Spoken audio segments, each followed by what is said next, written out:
أعوذ بالله من الشيطان الرجيم. بسم الله الرحمن الرحيم. الحمد لله رب العالمين وبه نستعين والصلاة والسلام على أشرف الأنبياء والمرسلين سيدنا مولانا ونبينا وحبيبنا وشفيعنا وقدوتنا وأسوتنا محمد صلى الله عليه وسلم وعلى آله وأصحابه أجمعين. اللهم فقهنا في الدين وافتح علينا فتوح العارفين واجعل أعمالنا خالصة لوجهك الكريم يا أرحم الراحمين. اللهم افتح علينا حكمتك وانشر علينا من خزائن رحمتك يا أرحم الراحمين. رب اشرح لي صدري ويسر لي أمري واحلل عقدة من لساني يفقهوا قولي والحمد لله رب العالمين آمين. قال المصنف رحمه الله تعالى ونفعنا وإياكم بعلومه في الدارين آمين. Alhamdulillah. Pertama selamanya marilah sama-sama kita panjatkan setinggi-tinggi kesyukuran kita kehadrat Allah Subhanahu wa taala. Kerana pada malam ini Allah Taala masih lagi memberikan kepada kita daripada segala nikmat yang dikurniakan oleh Allah Taala kepada sekalian hamba-hambanya. Antaranya dua nikmat yang terbesar iaitu nikmat iman dan juga nikmat Islam. Kemudian Allah Taala juga memberikan kepada kita daripada nikmat sihat tubuh badan. Ada orang sentiasa diuji dengan kesakitan, setengah tu kena penyakit gaul hari ini. Jadi semua itu adalah satu ujian daripada Allah Taala. Tetapi nikmat yang diberikan oleh Allah Taala kepada kita harus disyukuri. Tak kira lah apa saja ujian dan juga nikmat semua kita terima, kena syukur berlaku. Dan juga syukur kepada Allah Taala kerana memberi kesempatan kepada kita untuk kita beribadat.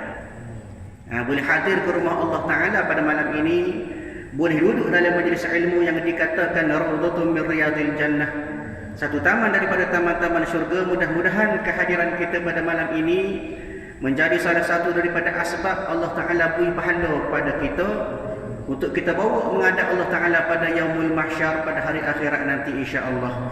Tuan-tuan puan-puan yang dirahmati oleh Allah Taala, insya-Allah pada malam ini kita sambung kuliah kita daripada kitab Penawar Bagi Hati pada muka surat 88. 88. Kita masih lagi membincangkan ataupun kita masih lagi berada pada tajuk ataupun pada bab tawakal. Tawakal yang merupakan salah satu daripada af'alul mahmudah, satu sifat, satu perbuatan yang kepujian, yang terpuji di sisi Allah Ta'ala. Walau bagaimanapun pengarang kitab ini Syekh Abdul Qadir Al-Mandili rahimahullahu ta'ala memberi gambaran kepada kita bahawa tawakal ini susah, tawakal ini payah, tawakal ini tidak mudah. Tetapi bila mana kita usaha berpandukan kepada ilmu-ilmu yang diajarkan, yang kita dengar, yang kita belajar bersama, mudah-mudahan kita boleh meletakkan diri kita dalam keadaan sentiasa bertawakal kepada Allah Ta'ala insya-Allah. Baik, muka surat 88 pada perenggan pertengahan. Dan apabila mengetahui engkau, dan apabila mengetahui engkau akan bahawasanya tawakal itu kelakuan hati. Sekarang ini kita berada pada bahagian yang kedua. Dalam sifat tawakal ataupun dalam keadaan tawakal sebagaimana telah disebut pada kuliah yang lepas, dia ada 3 bahagian. Yang pertama, rukun tawakal pada bab tauhid. Bagaimana kita mengesahkan Allah Ta'ala sebagai satu platform ataupun satu asbab untuk kita meletakkan tawakal kita hanya kepada Allah Ta'ala. Kemudian pada bab yang kedua ataupun rukun yang kedua iaitu kelakuan hati, sebagaimana kita nak bincang pada malam inilah. Dan apabila mengetahui engkau, maknanya engkau siapa dia tu? Maknanya kita lah. Daripada kalangan mukallaf, daripada kalangan yang dikatakan sebagai talibul ilmi, orang yang belajar ilmu tasawuf ini, bahawasanya tawakal itu kelakuan hati. Dia tidak ada pada anggota. Nak tunjuk sifat tawakal tidak melalui anggota, tidak dengan tangan, tidak dengan mulut, tidak dengan mata, tidak. Tetapi tawakal ini ialah PA yang ada dalam hati. Itu maksud dia. Maknanya kelakuan pada hati. Lagu mana tu? iaitu percaya ia dengan Allah Ta'ala. Maknanya percaya ia, maknanya percaya hati dengan Allah Ta'ala. Hati kita meletakkan kepercayaan penuh kepada Allah Ta'ala. Dan tiada berpaling ia kepada yang lainnya. Maknanya hati kita bila duduk pada Allah Ta'ala, bila kita sandarkan kepada Allah Ta'ala, maka hati kita tak usah lain dah. Nak kepada Allah Ta'ala semata-mata. Sebab itulah hati kita kalau bila biasa sandarkan sentiasa kepada Allah Ta'ala, dengan cara kita zikir, tawakal dan sebagainya, menyebabkan hati kita berpaut pada Allah Ta'ala. Akhirnya tak si kepada benda-benda lain, makhluk kita tak si, nikmat dunia kita tak si, syurga pun kita tak si. Kerana apa? Kerana kasih kita kepada Allah lagi mendahului kasihnya kita kepada syurga. Sebab itu antara ciri-ciri ataupun kategori orang buat amal, antaranya yang pertama, dia buat amal kerana takut akan murkaan Allah. Yang pertama.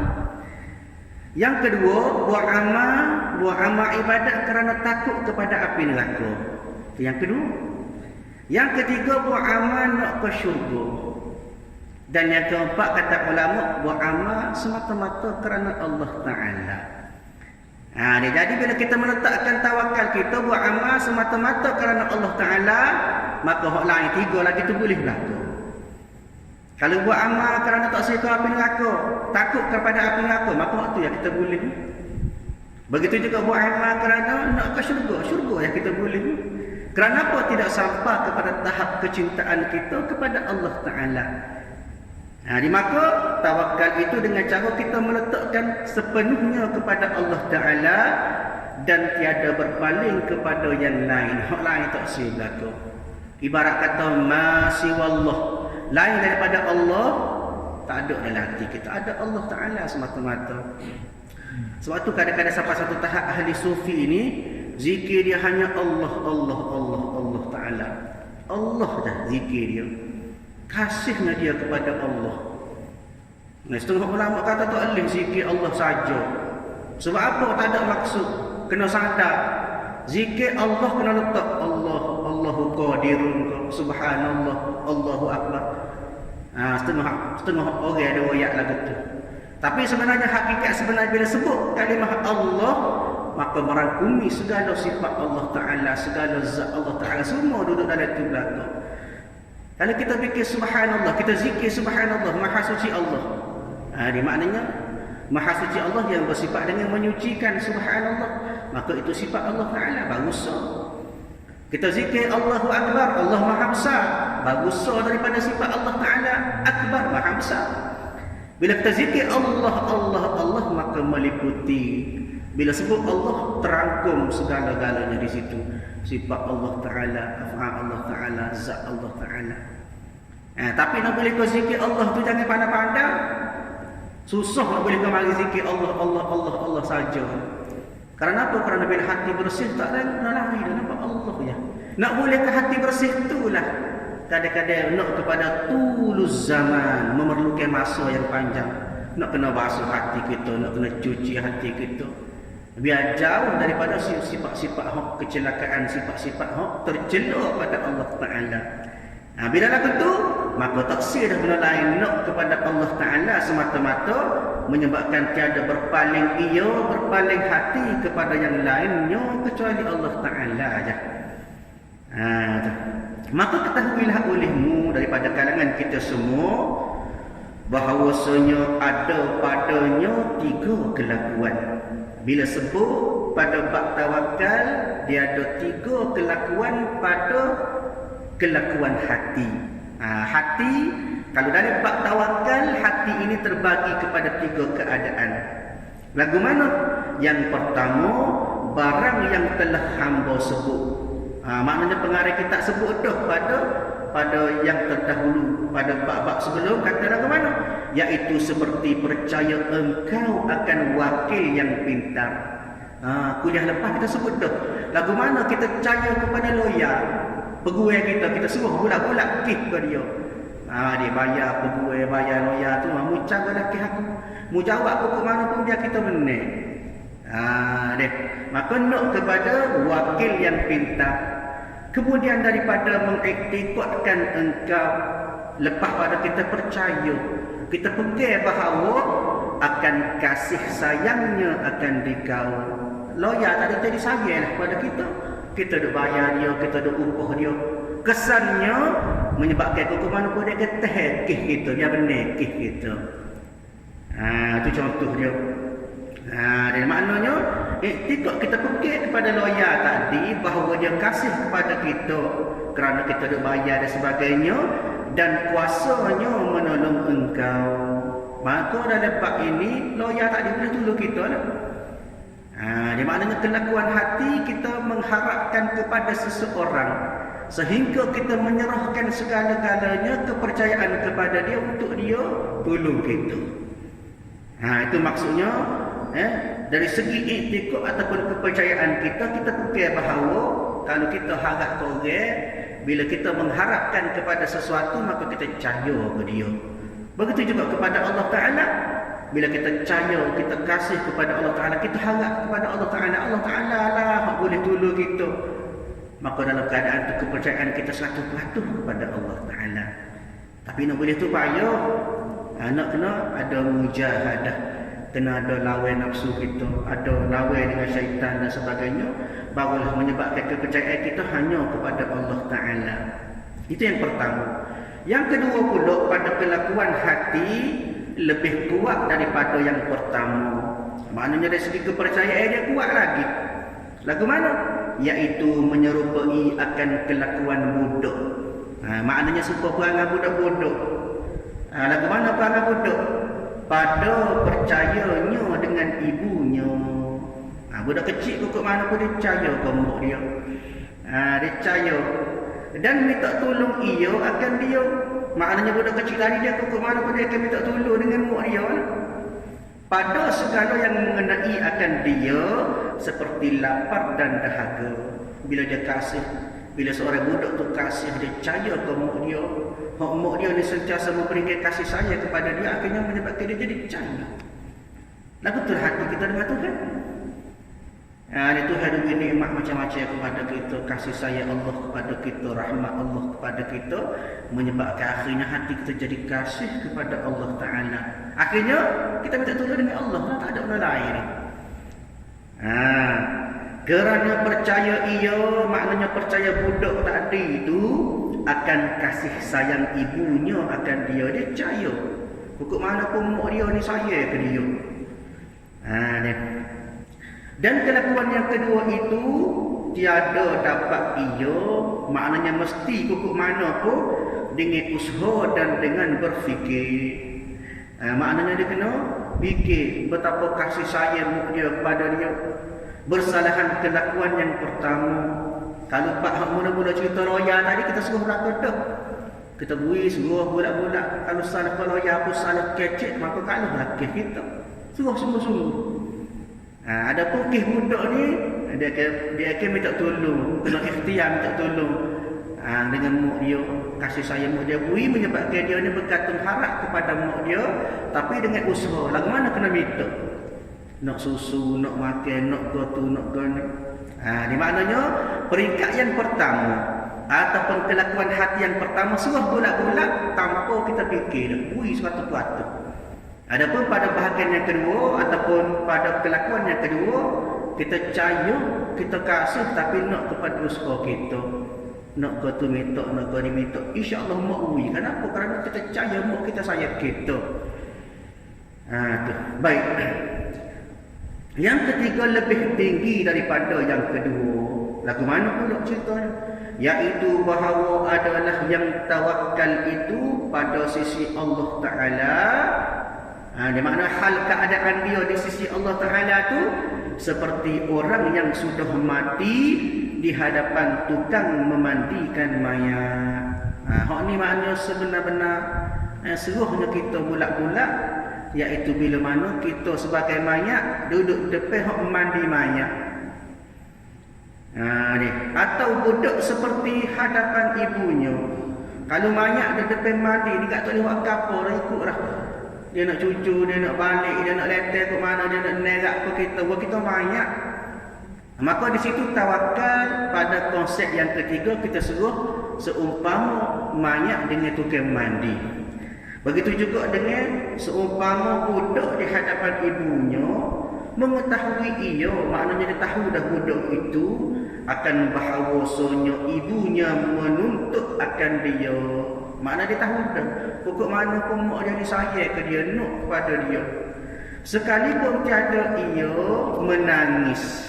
Makna budak tu kalau tak tiap pun mak dia sayang, mak dia kasih. Dia. Dan bahawasanya ibunya mendukung akan dia. Maknanya tak minta tak tiap pun, tak minta pun tiba-tiba mak kita ambil dukung kita. Maknanya penyerahan kita kepada ibu kita menyebabkan kasih sayang dia tu, jadi kalau dia kasih kita, dia jaga kita, dia turut kita. Sekalipun tiada bergantung ia di tepi kain, walaupun kita tak bergantung, kita tak minta nak suruh untuk naluri seorang ibu menyebabkan kasih dia kepada anak dan menyebabkan anak ini meletakkan kepercayaan kepada ibunya. Itu maksud dia. Begitu juga kita lah, kita dengan Allah Ta'ala pun lah begitu. Dan bahawasanya ibunya menyusukan akan dia. Cerita budak lagi ni, bahawa ibu dia menyusukan akan dia, susu ke dia. Sekalipun tiada meminta akan dia, tak minta tapi mak dia beri susu. Kerana apa? Kerana naluri ya. Bila mana seorang ibu kasih kepada anak dia beri. Dia. Adapun rukun yang ketiga pada pekerjaan. Maknanya kalau tadi dia sebut sebentar tadi, iaitu pada 3 kelakuan hati. Yang pertama, kita suruh bolak-bolak kepada Allah Ta'ala, tapi kita harap dalam masa yang sama. Kita suruh diceritakan di sini sebagaimana seorang lawyer. Kita suruh kepada dia, tapi dalam masa yang sama kita harap supaya benar kita. Itu tawakal yang pertama dalam hati kita. Yang kedua, kelakuan hati dalam bab tawakal juga sebagaimana seorang anak dan juga ibu. Di maknanya kita kasih dia, bukan kasih kita, tapi kita tak boleh ngumpah apa pun, kasih kerana naluri dia, memang dia kasih kita. Maka dengan kasih dia tu, dia sayang kita menyebabkan kita percaya kepada dia. Itu dipanggil kelakuan hati yang kedua. Manakala kelakuan hati yang ketiga ialah bila mana kita suruh bulat-bulat tanpa ada harapan kita, ikut dia lah. Dia nak supaya dia umpama juga seperti mayat dengan tukang mandi. Ikut dia nak buat kerana kita nak kata tak boleh pun tak boleh. Nak lari tak boleh, nak suruh tak boleh, suruh 100% pada dia. Maka kita tengok hati kita setara mana, dek mana kelakuan hati. Adakah hati kita kerana Allah Ta'ala semata-mata, tapi kita berharap supaya Allah Ta'ala terima taubat kita, Allah Ta'ala terima segala kebaikan kita, Allah Ta'ala terima segala amal ibadat kita. Ataupun hati kita dalam keadaan kerana Allah kasih kita, maka kita tahu dah Allah Ta'ala akan jaga kita, kasih kita, sayang kita. Dan dalam masa sama kita harap juga kepada Allah Ta'ala. Ataupun hati kita benar-benar khalis, seluruh 100% kepada Allah tanpa kita letak apa-apa harapan. Kerana apa?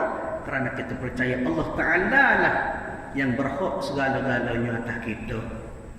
Itu cara bab kelakuan hati pada cerita bab tawakal. Maknanya tawakal kita lah, itulah duduk mana tawakal kita, masing-masing boleh fikirlah. Dia baik. Yang ketiga pada pekerjaan. Apa maksud yang ketiga? Pada pekerjaan, maknanya yang ketiga dari segi perbuatan kita. Saat ini cerita bab hati. Ada pemula-mula pada kuliah yang lepas, kita juga bab tawakal, tapi cara kita nak beriktikad kepada Allah Ta'ala pada bab tawakal. Yang ketiga, maka pekerjaan, maknanya perbuatan kita lah. Segala kerja buat kita, macam mana kita nak tunjuk kepada Allah Ta'ala aspek ataupun sikap tawakal kita melalui perbuatan. Maka sesungguhnya telah menyangka orang-orang yang bodoh. Ini pengarang kitab sebut. Sesungguhnya telah menyangka orang yang bodoh, maknanya orang yang tak ada ilmu. Dia kata kerana bahawasanya syarat tawakal itu meninggalkan usaha. Kita ada fikir lagu ni kada. Ashab kita apa? Tawakal tak payah usaha. Kita fikir lagu tu kada. Maka pengarang kita ini kata, orang yang tawakal tanpa ada usaha, maka dikatakan sebagai bodoh. Dan meninggalkan berubat. Dia tak si berubat. Tak si berubat. Mana tak si mendapatkan perubatan lah. Dan menyerah diri bagi yang membinasakan. Dia suruh tubuh dia tu semata-mata. Kalau sakit tak si berubat. Kerana apa? Kerana tawakal. Tak cerdik lah betul. Pengarang kita kata tak cerdik lah betul. Bila demam tak si obat. Apa? Suruh kepada Allah Ta'ala 100%. Sedangkan dia tahu benda ni boleh membinasakan dia. Maka yang demikian itu salah. Pengarang kita sebut lalu. Yang demikian itu maknanya tawakal tanpa usaha adalah salah. Kerana apa?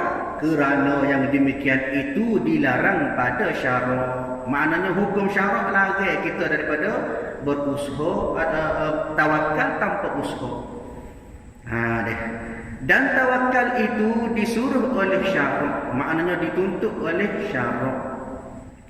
Sebagaimana hadis yang telah pun kita sebut, kita hurah pada kuliah yang lepas, bagaimana disebut oleh Nabi SAW. Haddatsana Abu Abdul Rahman, haddatsana Haywah, ukhbarani Bakr bin Amr annahu sami'a Abdullah bin Hubairah يقول إنه سمع أبا تميم الجيشاني يقول سمع عمر بن الخطاب رضي الله عنه يقول إنه سمع النبي صلى الله عليه وسلم يقول لو أنكم تتوكلون على الله حق توكله لرزقكم كما يرزق الطير تغدو جماصا وتروح بطانا. Satu hadis yang diriwayatkan oleh Imam Ahmad katakan, dia kata Nabi bahawa satu ketika Umar Al-Khattab radhiyallahu anhu dengar Nabi royak. Nabi katakan, sekiranya kalian benar-benar bertawakal kepada Allah dengan tawakal yang sungguh-sungguh, maka akan diberikan rezeki oleh Allah Ta'ala sebagaimana seekor burung yang diberikan rezeki. Maka di mana dia pergi pada pagi hari dalam keadaan lapar dan pulang di petang hari dalam keadaan kenyang. Hadis ni cerita kepada kita, orang yang bertawakal ni adalah diumpama seperti burung. Lagu mana burung tubik pagi dalam keadaan lapar, balik dalam keadaan kenyang. Apa khitab dia di sini? Apa yang dimaksudkan dengan tubik itu? Maknanya ada ikhtiar usaha. Burung tubik cari makan, kelik dengan lapar. Nabi sebut. Di maknanya ada usaha lah tu. Dia tubik cari makan. Bila kenyang maka dia balik, maka ada usaha di burung. Begitu juga dalam keadaan kita. Kita usaha, tawakal, tapi dalam masa sama bila kita serah kepada Allah Ta'ala, maka akan ada rezeki kepada kita. Hadis ini kata ulama merupakan satu hadis yang marfu'. Apa maksud hadis marfu'? Maka hadis marfu' ialah hadis yang disandar kepada Rasulullah direct. Dia hadis, dia ada 3 bahagian, 3 jenis hadis. Yang pertama, hadis marfu'. Maknanya hadis ni direct daripada Nabi. Maknanya disebut satu ketika Nabi menceritakan, maka itu juga hadis marfu'. Adapun kalau hadis mauquf, hadis yang disandar kepada sahabat sahaja. Dia lagu mana? Contohnya sahabat kata, Sayyidina Umar kata, sekian. Maknanya dia dengar daripada Nabi juga, tapi dia tak sebut. Ataupun dia katakan contohnya, Sayyidina Umar kata, bila kamu berada pada waktu petang, janganlah tunggu sampai pagi. Bila kamu berada pada waktu pagi, jangan tunggu sampai petang. Guna masa sihat untuk masa sakitmu dan masa hidupmu untuk masa matimu. Kadang-kadang benda ni dia tengok Nabi, sahabat ni dia tengok Nabi. Gapo Nabi royak, gapo Nabi cerita, semua tu digambarkan oleh para sahabat melalui hadis. Nabi tak sebut tapi Nabi tunjuk. Itu dinamakan sebagai hadis mauquf. Adapun hadis mursal, maka hadis ini merupakan hadis yang disandarkan kepada tabi'in lepas pada zaman sahabat. Itu dipanggil hadis mursal. Maka sahabat, orang-orang daripada kalangan tabi'in sebut sekian. Sesungguhnya, contohnya dia katakan, sesungguhnya Rasulullah berjalan musafir pada hari pembukaan kota Mekah. Dia cerita pasal Nabi. Nabi tak sebut, sahabat pun tak cerita. Tapi dia ni melihat keadaan Nabi maka dia goyang. Itu jenis-jenis daripada hadis. Begitu juga hadis yang Anda baca tadi adalah hadis daripada hadis yang dikatakan sebagai hadis marfu daripada Nabi suatu waktu. Nabi sebut. Maka di sini tuan-tuan puan-puan yang dirahmati oleh Allah Taala, bahawasanya nak kepada usaha setelah kita tawakal. Sebab itu syarat lagi kalau kita tawakal tanpa ada usaha. Baik. Telah berfirman Allah Ta'ala, maknanya Allah Ta'ala sebut dalam Al-Quran, laha ma kasabat wa 'alaiha maktasabat. Artinya bagi seorang itu balasan dan pahala. Barang yang berusaha ia akan dia daripada segala kebajikan. Ini maknanya Quran sebut balasan, maknanya ganjaran pahala jika kita usaha atas jalan kebajikan, buat kebaikan, buat pahala, buat ibadat, maka ada usaha kita, maka dia ada balasan. Dan atasnya, makna atas seseorang juga dosa, barang yang berusaha, maknanya diikhtiar ia akan dia daripada kejahatan. Tak kira daripada kebaikan kau, kejahatan kau, bila mana kita ikhtiar, kita buat, kita usaha dan buat maksiat kepada Allah, maka maksiat balasan dia dosa. Begitulah sebaliknya. Nak ayatnya di sini segala-galanya nak kepada usaha. Cari rezeki nak kepada usaha, buat amal nak kepada usaha, segala-galanya maknanya nak kepada usaha berlaku. Maknanya kalau kita tawakal tak ada usaha kan salah. Dia tawakal Joko atas jaduh. Dia mengatik gaji bagus, alhamdulillah. Semaya gaji bagus, alhamdulillah. Tapi usaha cari rezeki tak ada. Joko tunggu Tuhan tahu pitih. Di kapung lain nak kapung ni alhamdulillah lagu berlaku. Tapi nak yang di sini tawakal tanpa usaha, maka syariat kata salah. Nak juga kena kepada usaha. Tawakal kemudian nak kepada usaha. Dia baik. Dan firman Allah Ta'ala lagi, Allah Ta'ala sebut lagi dalam Quran, wala tulqu bi aidikum ila tahlukah. Artinya, dan jangan mencampurkan oleh kamu, jangan kamu letakkan diri kamu akan diri kamu kepada kebinasaan. Maknanya kalaulah kita sakit ataupun ada mudarat pada kita, kita tak ikhtiar. Salah kalau kita sakit tak berubat. Kenapa? Kerana kita tawakal, maka menyebabkan benda itu memberi kerosakan kepada kita. Maka dikira kita ni tak jaga diri kita, dikira kita sendiri yang membawa diri kita ke arah kebinasaan. Supaya juga orang-orang yang tak jaga diri lah.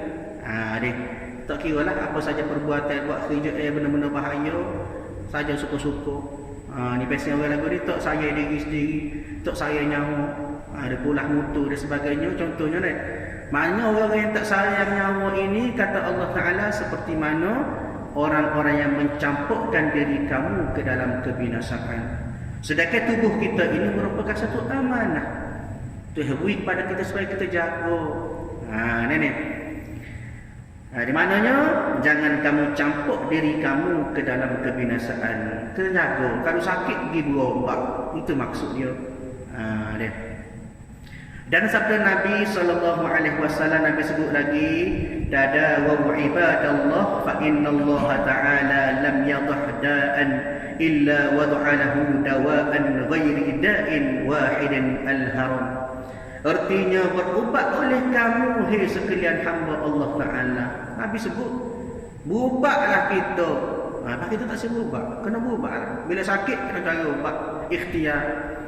Kerana bahawasanya Allah Ta'ala tiada menghantarkan ia, maknanya oleh Allah Ta'ala akan penyakit, melainkan menghantarkan ia Allah Ta'ala baginya akan ubat. Maknanya bila ada penyakit tu, hei selalu ubat dia. Tak ada penyakit tak ada ubat. Ni. Maka sebab itulah kita kena ikhtiar. Begitu juga hadis lain disebut oleh Abu Hurairah, Nabi kata kan? Nabi kata, ma anzalallahu da'an illa anzala lahu shifaan. Allah Ta'ala tidak menurunkan penyakit melainkan menurunkan ubat dia juga. Cuma mungkin boleh jadi tak jumpa. Setengah-setengah tu tak jumpa. Penyakit ke sebagainya dia. Doktor kata tak ada obat. Ada sebenarnya, cuma tak jumpa. Ada maknanya setiap penyakit itu ada obat, melainkan kecuali satu penyakit. Penyakit apa? Iaitu tua. Penyakit tua tak ada obat. Setiap hari semakin tua kita, semakin bertambah usia kita. Dia ni. Maka penyakit tua tak ada obat. Dan bersembah seorang laki-laki bagi Nabi SAW. Satu ketika orang lelaki jumpa dengan Nabi, dia katakan, adakah aku lepaskan akan untuk aku dan aku tawakal? Boleh kau tak? Aku ni, aku ada untuk. Aku lepas untuk atau aku tawakal? Boleh kau tak? Maka kata Nabi SAW, Iqilha wa tawakkal. Artinya, ikatlah olehmu akan lutut untuk engkau itu dengan tali. Maknanya Nabi kata, Nabi suruh ikat dulu. Dan engkau berserah atas Allah Ta'ala. Lepas tu baru tawakal. Ni tak tambah tak apa tawakal. Patut hilang salah ke Allah Ta'ala lah. Sedangkan kita tak ada usaha. Ni. Baik, maknanya nak kepada usaha dulu baru tawakal. Kemudian daripada selesai membicarakan tawakal, mana selesai dah cerita ataupun bab tawakal ini, memulai hamba yang ini pengarah kitab ini Syekh Abdul Qadir Al-Mandili rahimahullahu taala membicarakan akan kasih, kerana adalah tawakal itu sebab bagi kasih kepada Allah Taala akan orang yang bersifat dengan dia. Maknanya bila mana selesai dah tawakal kita, gagah dah tawakal kita, maka secara automatik kita akan dikasihi oleh Allah Taala. Kerana apa? Kerana kita melazimi ajar diri kita untuk sentiasa tawakal kepada Allah Taala. Kerana firman Allah Ta'ala, innallaha yuhibbul mutawakkilin. Sesungguhnya Allah kasih, Allah sayang kepada orang-orang yang bertawakal. Maka hamba berkata, bab yang ke-8 pada menyatakan kasih akan Allah Ta'ala. InsyaAllah kita sambung kuliah akan datang dengan bab seterusnya, kasih kepada Allah Ta'ala. Wallahu a'lam bissawab. A'udzubillahi minasyaitonir rajim. Bismillahirrahmanirrahim. Alhamdulillahirabbil alamin. Wassalatu wassalamu ala asyrafil anbiya'i wal mursalin wa ala alihi wa ashabihi ajma'in. Allahumma inna nas'aluka ridhaka wal jannah wa na'udzubika min sakhatika wan nar. Allahumma innaka 'afuwwun karimun tuhibbul 'afwa fa'fu 'anna wa 'an walidina wa 'an jami'il muslimina wal muslimati wal mu'minina wal mu'minati bi rahmatika ya arhamar rahimin. Rabbana atina fid dunya hasanah wa fil akhirati hasanah wa qina 'adzaban nar. Wa sallallahu ala nabiyyina Muhammad wa ala alihi wa ashabihi ajma'in walhamdulillahi rabbil alamin. Assalamualaikum warahmatullahi wabarakatuh.